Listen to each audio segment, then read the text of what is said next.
You cut off my power during a storm. I said into the howling wind, barefoot, wrapped in a soaked blanket, flashlight clenched between my teeth. Marla Pennington, the 54-year-old president of the Cedar Hills Neighborhood Council, stood on her perfectly lit porch like she had just won the neighborhood lottery. Rules are rules, she smirked, sipping cocoa, unbothered as the storm cracked the sky open above us. That was the moment I decided. No more warnings, no more polite emails. If she wanted to play games with the grid, she was about to find out who built it. The storm had rolled in just after sunset. A slow, thunderous beast that soaked every inch of Ashwood Valley and rattled the windows of every home. One by one, porch lights blinked on across Cedar Hills, including mine, until mine didn't stay on. Within minutes, my entire house went pitch black. No power. No heat. My smart thermostat died with a soft click. The security system chirped once, then faded. And worst of all, my fridge stopped humming. A real issue considering I had just stocked it with $500 of groceries. At first, I assumed it was a local outage. I threw on my coat, stepped outside, and looked up and down the street. Every other home glowed like a holiday postcard. AC units hummed, televisions flickered behind closed curtains. Even Dave's inflatable flamingo was flapping merrily in the wind. Mine was the only house swallowed by darkness. Back inside, I tried rebooting the system from my phone. Error. I logged into my Sierra Grid Technologies utility dashboard, access denied. Then, a message appeared at the bottom of the screen. Power service suspended due to HOA violation. Contact HOA administrator. I froze. The HOA? Since when did they have jurisdiction over utility access? A sharp knock echoed from the front gate. I trudged out into the downpour, flashlight bobbing in my shaking hand. There, sealed in a plastic sleeve on my gate, was a bright orange violation slip, Marla's signature at the bottom. Unauthorized generator use. Code 8B7. Immediate disconnection mandated. I let out a bitter laugh. Generator use? I hadn't even turned it on. My solar system was on standby, waiting for a grid failure that hadn't happened, because the grid didn't fail. It was deliberately severed. Fueled by disbelief, I stomped through ankle-deep puddles toward Marla's porch. She watched me approach from behind the glass door like I was a raccoon that had wandered into the wrong zip code.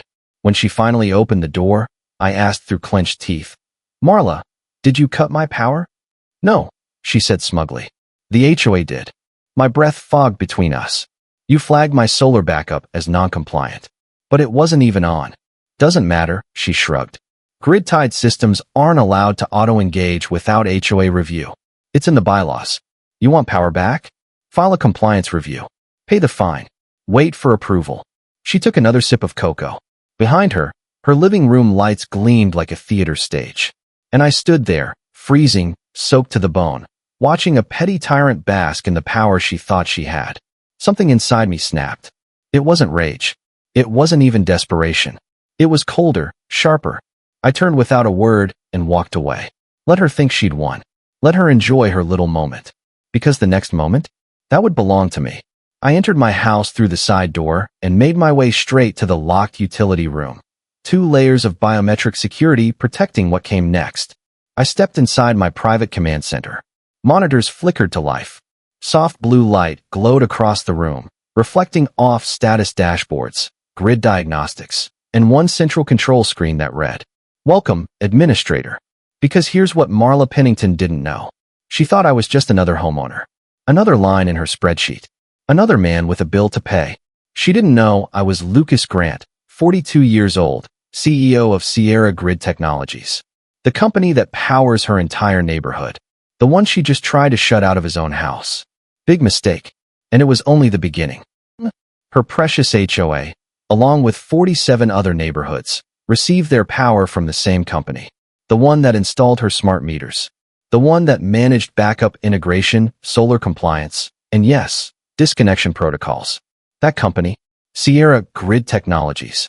And I, Lucas Grant, age 42, happened to be its CEO. The only reason Marla Pennington, president of the Cedar Hills Neighborhood Council, had the power to disconnect my home was because she dug up an obscure compliance clause. It had been buried in legacy paperwork left over from 3 company mergers. That was on me. But not for long. I sat at my desk, fingers flying across the keyboard. Access logs lit up my screen in cascading lines of code. There it was, 3 hours prior. Marla had phoned into a private HOA access line. She spoke to a junior technician, a guy barely 2 weeks on the job, who handled minor reconnections. Using her outdated admin credentials, she filed a manual disconnect request. Citing vague violations, she flagged my system as non-compliant. The tech, green and nervous, saw the HOA badge and authorized the kill switch. A 1 in a million fluke. She must have thought she'd gotten away with it. I stared at the screen, jaw tight. Outside, the storm intensified, rain hammering the roof like war drums. A bolt of lightning lit the room white. My hand hovered over the keyboard. I could have restored power with 2 keystrokes. Overwritten her request. But this wasn't about restoring heat or lights anymore. This was about principle. People like Marla think power is something they wield, that they can shut off homes like flipping a breaker. But they forget, someone built that breaker. Someone owns it. Instead of flipping mine back on, I opened a new file. A digital case log. First, I uploaded the access call. Then, I added footage from my front camera, her signature on the violation slip. Next, I tagged every HOA meeting where she'd motioned for temporary control expansion. Her paper trail was more than rude. It was illegal. She had tampered with a regulated grid. I sent a quiet message to compliance. Begin silent audit. HOA Sector 19B. Prioritize unauthorized admin overrides. Then I leaned back, cracked open a soda, and listened to the storm batter my powerless house. The room was dark, but the wheels were already turning. And Marla was about to find out what happens when you poke the man who owns the light. The next morning, I woke up cold. On purpose. The house stayed off, symbolic. Let it stand as a shrine to her arrogance. She wanted a power play? I'd give her one. But mine would be slow, precise, invisible until the moment it detonated. I showered using a kettle and a bowl like it was 1935. Ate cereal by sunrise. Then I started making calls. Not to the HOA. Not to neighbors. To my own departments. By mid-morning, 2 compliance officers were quietly reviewing Cedar Hills. I flagged the entire neighborhood as a watch zone under our quality assurance initiative. From that moment forward, every voltage fluctuation, flicker, outage, or override would be logged and time-stamped. Marla wouldn't notice. Not yet. But she'd feel it. By noon, alerts started coming in. Their community clubhouse had a hot tub, wired in using unapproved equipment. An old electric panel with no surge protection. Troy Henley, Marla's cousin in Unit 8, had run a buried line straight into the HOA office.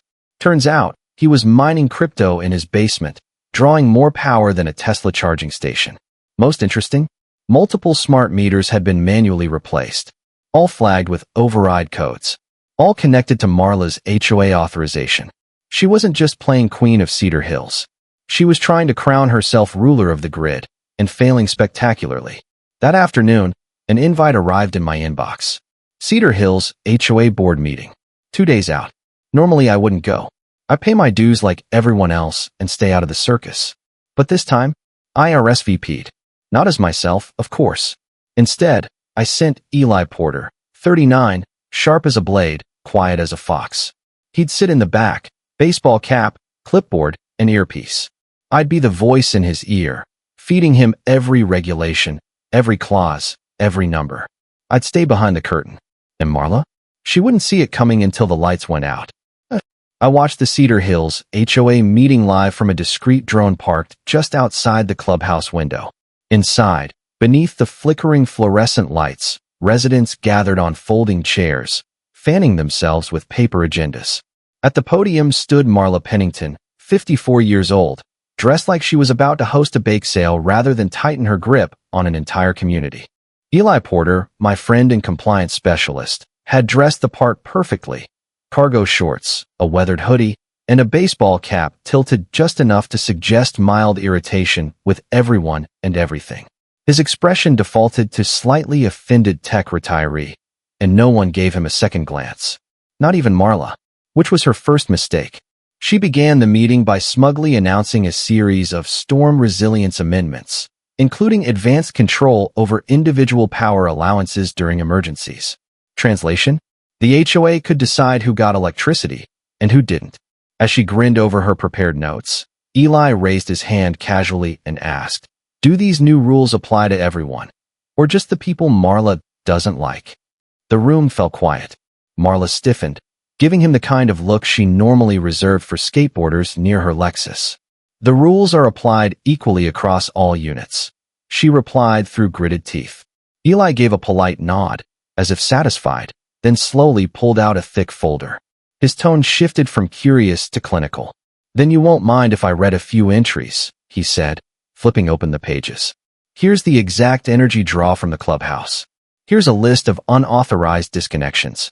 And here's the HOA charter clause that clearly states utility management must be handled by licensed professionals." Marla's face lost its color. She tried to cut him off, but Eli kept reading, methodical, steady, undeniable. "And one more thing," he added with a cheerful tone. "As of 8 a.m. this morning, the provider, Sierra Grid Technologies, has reclassified Cedar Hills as a conditional use community. Your rate structure has changed. Updated billing summaries will be sent Monday." Marla blinked like someone had yanked her plug from the wall. "You can't do that. That's illegal," she shouted. Eli didn't flinch. "It's not illegal when the provider, run by the man you disconnected, adjusts classification based on repeated infrastructure tampering. That's called policy enforcement." I grinned from my home office, watching it all unfold in high definition. Marla's empire had just sprung its first leak. The residents began to murmur. One woman asked, "Wait, did Marla really authorize power shutoffs?" Another complained her freezer full of meat had spoiled. A third shouted, "You can't cut someone's power just because you don't like them." Marla snapped, "I was protecting the neighborhood." That's when Eli dropped the hammer. "Protecting us from what?" he asked, voice calm. "The only house that lost power was the one that powers your homes. The CEO of Sierra Grid lives here. You cut his power. Do you really think that's going to end well?" The silence was immediate. Fluorescent lights buzzed overhead like awkward crickets. Someone gasped. A few residents looked around, piecing things together. One person clapped. Then another. Marla slammed her binder shut and stormed out. That night, the HOA's inbox lit up with their revised billing. Triple rates, backdated 2 months. The system had also auto-generated penalties for meter tampering. The total? $17,043.89. Marla fired off a furious email demanding to speak to someone in charge. She received a polite auto-response placing her request in the queue.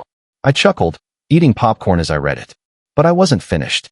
The next morning, I ordered a routine infrastructure audit through the city, just a little check-in on communities flagged for irregular usage. I didn't even need to show up. 2 days later, yellow-jacketed inspectors rolled into Cedar Hills with scanners and clipboards. Marla ran out in a pink bathrobe screaming she hadn't received any notice. The inspector calmly replied, "This is standard procedure, ma'am." Then they found the illegal underground line from her cousin Troy Henley's home. Then the bypassed smart meter linked to her garage. Finally, the kicker, her old pool water heater wired directly into a separate, undocumented feed. Marla tried blaming raccoons. The inspector raised an eyebrow. "Do raccoons usually install surge protectors?" No one laughed harder than I did. And that was just the beginning. The inspector raised an eyebrow and asked, "Do raccoons usually install surge protectors?" I nearly choked on my coffee as I watched from the live drone feed, hovering silently above Cedar Hills. Below, Marla Pennington stood in the rain, clutching a clipboard, trying to mask panic with indignation. She didn't know it yet, but she'd just triggered the first real wave of the storm she thought she controlled. She wanted authority. She wanted domination. She wanted to be queen of the cul-de-sac. But Marla forgot something fundamental. Power doesn't come from votes, or bylaws, or smug speeches in HOA meetings. It comes from current, from the grid, from the lines buried beneath her lawn, from the systems she couldn't see, but absolutely relied on. And I, Lucas Grant, CEO of Sierra Grid Technologies, owned all of it.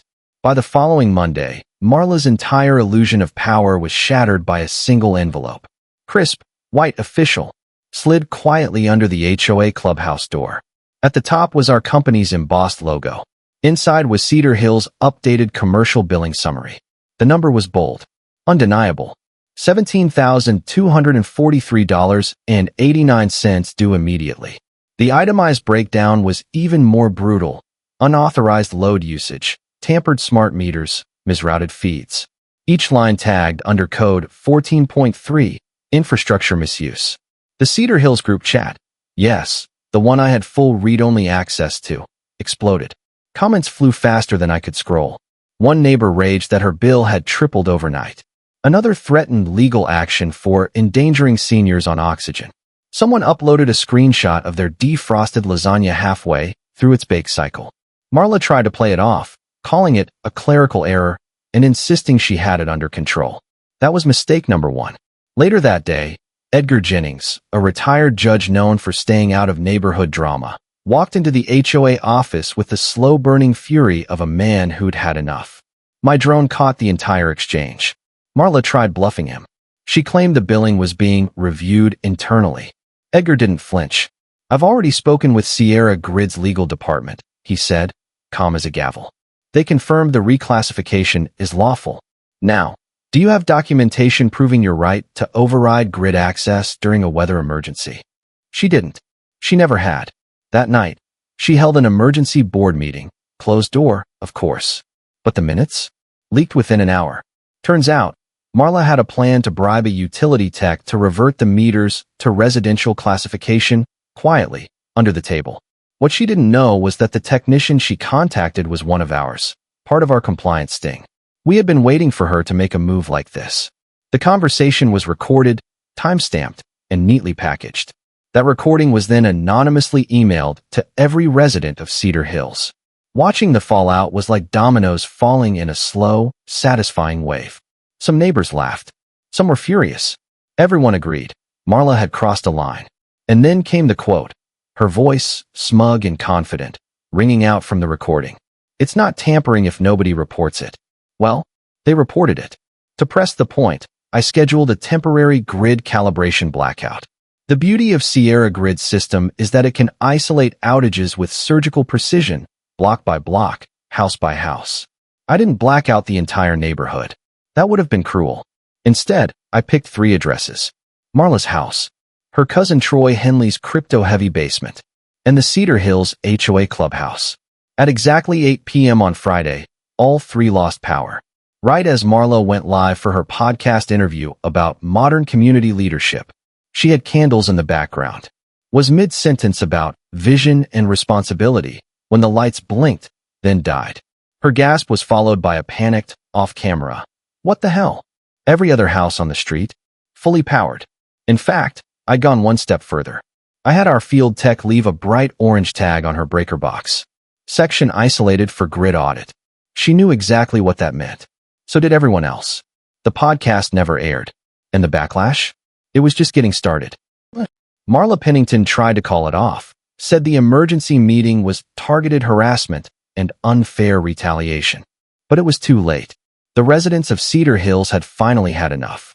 A woman in the back row stood up, face flushed and voice sharp. I didn't vote for a dictator. Another, holding a dripping grocery bag, shouted, "My freezer died twice. You owe me 3 lasagnas, Marla." But the real turning point came when a quiet man from Unit 12 raised his hand. He pulled out a printed copy of the HOA charter and read from it clearly. Any board member who exercises authority beyond their jurisdiction may be recalled immediately by a majority vote, provided only verified utility-paying members cast ballots. Normally, that would have included Marla herself. But not this time. Due to her unauthorized tampering, Sierra Grid Technologies had flagged her account as suspended pending review. Legally, she wasn't a customer. Her meter was locked. Her access revoked. Which meant she couldn't vote. Neither could her loyalist circle, including Troy Henley, whose crypto mining dungeon had cost the neighborhood dearly. I watched it all from my office, streaming the moment via Eli Porter's phone feed. He sat quietly near the door, pretending to scroll, but every moment was captured. The vote wasn't even close. Within 15 minutes, Marla was formally removed as president of the Cedar Hills Neighborhood Council, stripped of all authority. Replaced by Ruthie Meadows, a retired schoolteacher who brought homemade cookies to the meeting and asked that people speak kindly, even when yelling. Marla stood frozen, ranting about bylaws, conspiracy, and deep state grid manipulation. No one listened. As she gathered her things, someone near the back called out, "Don't forget your wine bottle bribe." Another resident, clearly enjoying the moment, pressed play on a Bluetooth speaker. Marla's own voice echoed across the hall. "It's not tampering if nobody reports it." The room erupted in laughter. It was over, but I wasn't done. Later that night, the new HOA board received a cease and desist letter from Sierra Grid's legal division. It outlined every violation: unauthorized access, grid tampering, falsified complaints. It stated clearly that any further interference with infrastructure would immediately trigger permanent commercial rate classification for the entire community. They had 30 days to fix the mess, file new compliance protocols, and complete mandatory infrastructure reform. Marla, disgraced but not defeated, tried one last play. She sent a letter to the county, challenging the vote and claiming procedural sabotage. Unfortunately for her, the county utilities supervisor was Derek Vaughn, my cousin, a man with no tolerance for petty power games and a deep love for regulatory justice. He responded with a single sentence: "Tampering with public infrastructure is not a community right, it's a felony." As news of her downfall spread, the once toxic HOA Facebook group transformed overnight. What used to be a feed of passive-aggressive lawn photos and HOA violations became a celebration thread. Neighbors shared memes. "RIP Marla's power trip. Grid overthrown." One clever user even posted a fake energy bill with a line item labeled "Marla tax." I kept my house dark for a few more days, not out of necessity, but symbolism. I only restored power after Ruthie Meadows personally delivered a plate of cookies and a handwritten apology on behalf of the neighborhood. That I could accept. But Marla? She wasn't done. Not even close.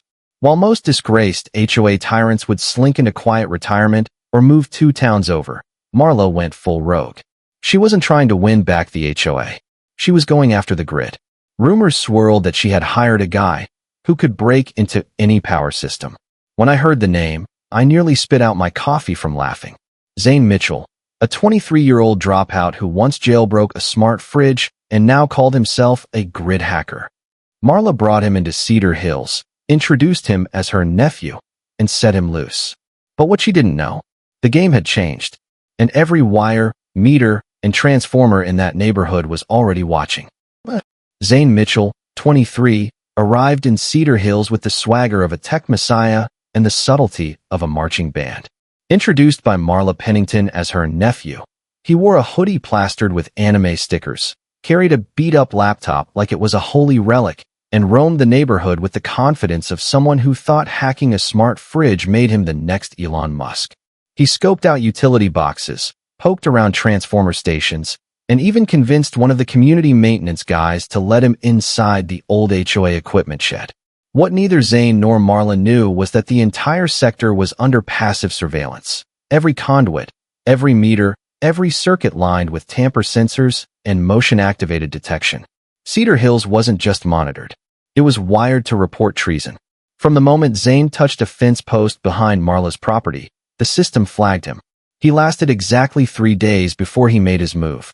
Late one night, he attempted to tap into a service conduit near the back lot, a conduit previously marked during the audit of Troy Henley's illegal crypto rig. Zane knelt behind a panel, pulled out a screwdriver, and cracked it open. Instantly, a red LED blinked to life on a nearby pole. Motion sensors activated. Surveillance tagged the breach. And then came the final surprise. Overhead, a soft buzzing hum emerged from what appeared to be a standard wildlife monitoring drone. It swooped down with eerie precision, stopping just 20 feet above Zane's head. Then, in a crisp, robotic monotone, "Unauthorized access detected. Step away from the conduit." Zane screamed like he'd seen God. He dropped his screwdriver, slipped on the wet grass, and fell flat on his back. The poor kid scrambled up, flailed, and ran, never looking back. Marla, sipping boxed rose from her back porch, let out a shriek that could have summoned coyotes. The footage? Glorious. I cleaned it up just enough for clarity, zoomed in on the fall, slowed down the drone's warning message for maximum effect, and then, with a smile on my face, I emailed it anonymously to every single resident in Cedar Hills under the subject line: "Your grid. Your rules." By sunrise, the video was everywhere. Music edits, memes, side-by-side reaction clips. Karen and Kyle versus the drone? Nope. This was Marla and Zane versus the grid. It went viral within the county. Local streamers made reaction videos. Neighborhood teens added a bass drop to Zane's fall. One guy turned it into a GIF and slapped it on a mug. Marla tried to spin it. She claimed the whole thing had been a security test, that she was simply stress testing the grid's defenses. A few of her die-hard allies nodded along. Most rolled their eyes. The rest disappeared quietly. Then the local news picked it up. A blurry clip aired on the 6 o'clock broadcast, showing Marla yelling at a buzzing drone while Zane ducked under a pizza box to shield himself from the government surveillance bee. The anchor, barely suppressing a grin, deadpanned. And remember, folks, don't hack the grid during dinner service. In the interview that followed, Marla tried to play the victim. She rambled about being targeted by a private energy cartel and said she was only trying to protect the community from corporate overreach. The anchor paused. You mean the company that provides your electricity? Yes, Marla replied flatly. They're bullies. The network ran with it. That night, Marla officially became a meme. Half wannabe dictator, half foil hat conspiracy theorist. The backlash back home got worse. Someone placed a cardboard cutout of a drone on her lawn. Speech bubble attached. Step away, Marla. A bakery downtown started selling cupcakes with drone toppers. They called them grid justice. But then came the final blow. My legal team finished assembling every offense: grid tampering, override abuse, attempted bribery, and now unauthorized intrusion of critical infrastructure. While I had no interest in pressing criminal charges, I wanted to ensure she understood just how far over the line she had stepped. So, we hand-delivered a cease and desist letter to Marla's home. This one bore the Department of Energy's seal, issued directly from our federal compliance liaison. Not a warrant, just a warning, but a loud one. Marla fainted at the mailbox. A neighbor captured the moment on video. It hit the same thread as the drone footage. As for Troy Henley, her loyal second-in-command, he tried to rally support at the next HOA meeting. He didn't even make it past the first sentence. The crowd booed him so hard someone tossed him a flashlight and yelled, "In case Marla kills your power too." The crowd booed Troy Henley so loudly he couldn't finish his sentence. He froze mid-speech, turned beet red, and stumbled off the community hall stage. As he walked out, someone tossed a flashlight at his feet and shouted, "Here, in case Marla cuts your power too." It would have been funny if it wasn't so well-deserved. Thankfully, the new HOA president, Ruthie Meadows, handled it all with more grace than I ever could have. With a steady voice and a kind smile, she announced a full internal audit. Every fine issued under Marla Pennington's reign, canceled. Every power-related enforcement clause, suspended, pending revision in coordination with Sierra Grid Technologies. Then, to my surprise, Ruthie invited me to the next HOA meeting to accept the community's thanks in person. I respectfully declined. Instead, I sent Eli Porter again, this time with a tray of fresh pastries and a handwritten note. May your circuits be ever stable. From my home office, I watched the drone feed quietly. For the first time in months, the scene was peaceful. Neighbors smiled at each other again. Kids played in the grass. Families lingered on porches without fear of HOA citations. The lights were on, the air conditioners were humming, and the silence of suspicion had lifted. The people of Cedar Hills had reclaimed their voice. As for Marla, she was stuck in a house she could no longer sell. Her name had become synonymous with overreach and humiliation. Her reputation would outlast her mortgage, and everyone knew it. Still, she wasn't done making noise. Marla filed one last desperate appeal, this time to the State Housing Authority, claiming the recall vote had been illegally rigged by outside forces. But her complaint had to pass through the county first, and the county utilities supervisor was my cousin, Derek Vaughn. He called me the moment he saw her name. "Want me to sign it in red pen?" he asked, "or staple a clown nose to it?" I told him to do both. That marked the official end of Marla Pennington's influence. Her last public appearance was on a low-budget reality show called Nightmare Neighbors. She thought it would be her redemption arc. Instead, they aired every humiliating moment they could find. Her yelling at the drone, her attempted bribes, even the old footage of her screaming at kids for using sidewalk chalk. The segment ended with a perfect line from the narrator. "Some people seek power. Others just trip over the cord." And just like that, Marla was done, finally, peacefully, completely undone. It took a few more weeks for things to truly settle, but Cedar Hills began to breathe again. Without Marla's constant interference, the HOA returned to what it was meant to be, a place for neighbors to cooperate, not compete. Under Ruthie's leadership, real change took root. Meetings became civil, transparent, occasionally even fun. Gone were the arguments over mailbox colors or lawn ornament height. In their place, productive conversations about upgrading the dog park, adding shade trees, and starting a community garden. The battlefield had become a neighborhood again. From my side, I made sure the transition stayed smooth. Sierra Grid's liaison worked directly with Ruthie's board to rewrite power-related bylaws. We built them a simple, secure portal to streamline utility communication. No more surprises. No more rogue Marlas. I even offered a grant from our Green Initiative Fund to install solar panels on the clubhouse roof. It would cut their energy costs and provide backup power during outages. The board accepted gratefully. Ruthie insisted I attend the ribbon-cutting ceremony. I declined, smiling. My role wasn't about the spotlight. It was about making sure no one like Marla Pennington ever got their hands on the switch again. But the change didn't stop there. Inspired by everything that happened, a group of residents proposed a new tradition, a neighborhood celebration to honor resilience, transparency, and community.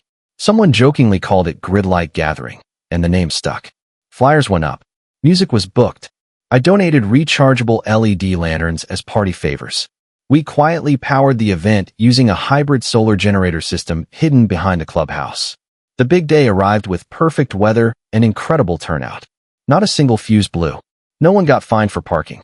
And for the first time, the people of Cedar Hills danced under lights they trusted. One of the highlights was a wooden plaque unveiled next to the freshly painted clubhouse door. It read, "Powered by the people." Beneath it, in smaller letters, "In memory of Marla's outlets." The laughter? Instant. Long. And so deserved. Of course I knew who had written the inscription on the plaque. I did.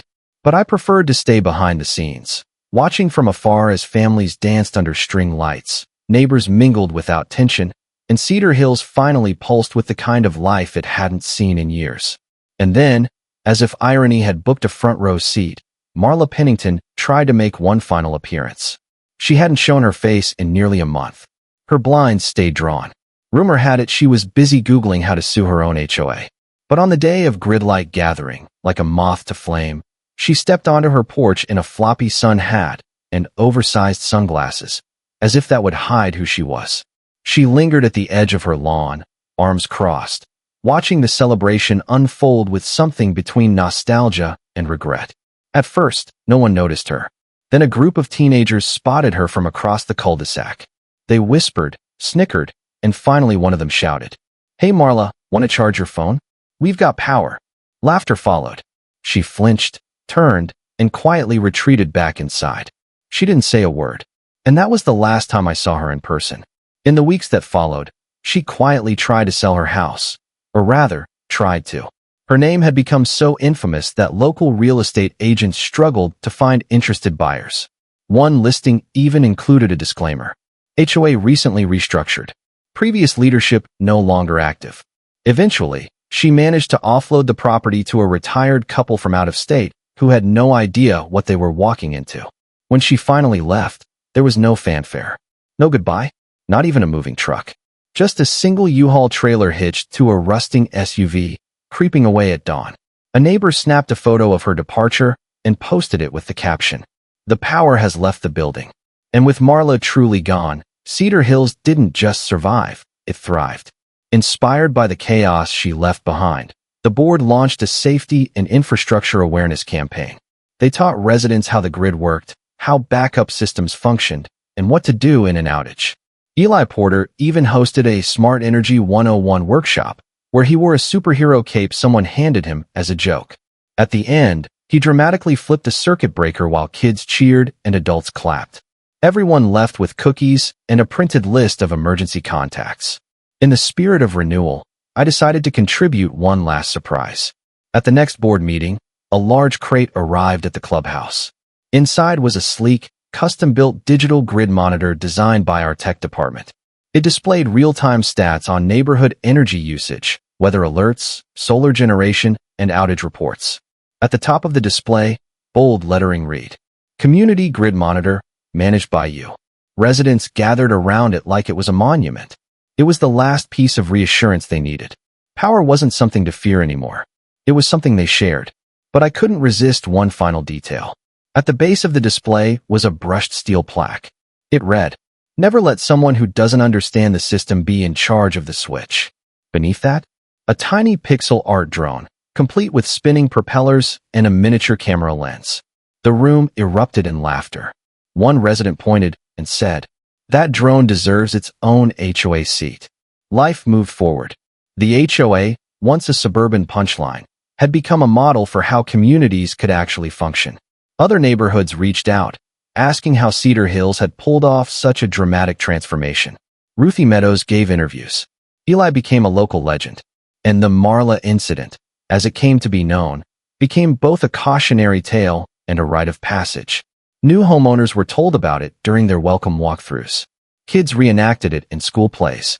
One clever teen even dropped a rap song titled, "Step Away from the Conduit." As for me, I finally turned my house lights back on, not because I needed them, but because I wanted to. I sat in my living room that night, every bulb glowing, every circuit humming, tea in hand, watching the blinds close themselves quietly. Peace had returned, not because Marla Pennington was gone, but because the community had remembered something vital. Power isn't about control. It's about trust, transparency, and knowing who you are when the lights go out. Somewhere out there, I imagine Marla in another HOA, scanning bylaws and plotting a comeback. But not here. Here, her reign was over. And the grid? The grid was stronger than ever.